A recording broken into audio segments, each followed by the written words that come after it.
Bom dia para você. Destaque do dia, começa então o tarifaço. Muitos setores impactados por essa sobretaxa dos Estados Unidos, Renan. Havia uma grande expectativa, quem sabe, de uma ampliação dos produtos isentos dessa sobretaxação ou até mesmo o adiamento desse tarifaço. Não foi o que aconteceu. E os empresários, nesse momento, aguardam um posicionamento do governo para entender quais serão aquelas medidas de proteção para a economia. O que a gente já tem de informações, Renan, e já de repercussão nesse começo de quarta-feira? Mais uma vez, bom dia.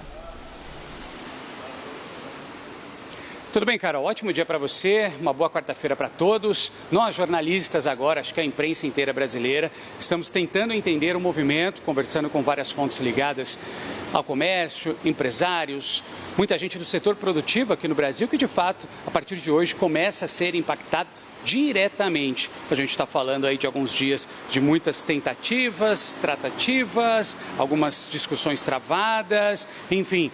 A gente sabe muito bem o movimento que a gente está vivendo, né? E agora os empresários querem respostas, né? Respostas e já começam a se planejar. Porque, de fato, hoje, quarta-feira, tarifaço entra em vigor. Antes de mais nada, eu acho que é legal a gente trazer um resumo, Carol, trazer um resumo sobre o que é o tarifaço e o porquê que essas medidas elas foram impostas, né? A gente lembra muito bem que Donald Trump disse que esse tarifaço, essas taxações, né, que foram impostas não somente ao Brasil, aquelas cartinhas que foram enviadas, se trata de um momento de emergência nacional. Quando ele olha especificamente para o Brasil, ele disse que as nossas políticas e ações, pelo menos esse é o comentário do republicano, são incomuns e extraordinárias por parte do governo brasileiro. E aí, no entendimento do governo norte-americano, muitas dessas ações comerciais, né, acabam prejudicando as empresas norte-americanas, o direito, inclusive, que ele menciona da liberdade de expressão dos cidadãos, política externa da economia.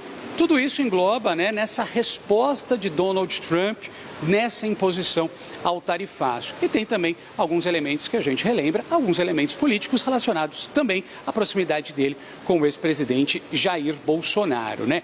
É claro, você me perguntou com relação às preocupações. A primeira preocupação que eu acho que vale a gente destacar é com relação aos empresários que já tinham produtos no meio do caminho, já tinham saído, né, aqui do Brasil, estavam em trânsito e como chegariam lá nos Estados Unidos. Então o governo norte-americano disse, olha, se chegarem a tempo antes da data, esses produtos que já estão em trânsito não serão taxados, né? Então essa era a primeira grande preocupação de boa parte dos empresários brasileiros que já tinham cargas, já tinham muitos pedidos, contratos, né, a serem firmados e deveriam ser executados, muitos deles em trânsito. Então esse era um ponto. Se chegar essa carga antes da data, antes dessa quarta-feira, não vão ser taxados, né? Porém, o decreto indicou, né, que se o produto também tivesse numa fase final desse translado, ou seja, mesmo aqui no Brasil ainda, já tivesse com a documentação, aguardando somente, um exemplo, entrar no container e ser despachado para os Estados Unidos,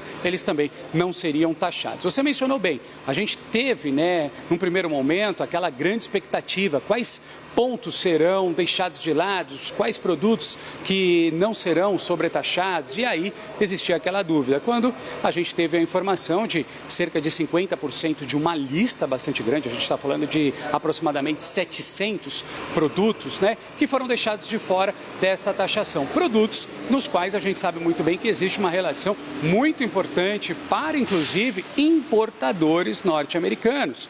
A gente está falando do suco de laranja, cerca de 90% do suco de laranja brasileiro tem como foco principal a economia norte-americana, né? Então a gente tem esse cálculo que foi baseado aí pelo Ministério do Desenvolvimento e, claro, agora a gente precisa entender essa quarta-feira, precisa entender Bolsa de Valores, precisa entender as falas que virão a partir de então do próprio governo brasileiro e possivelmente, porventura, falas também que virão do governo norte-americano.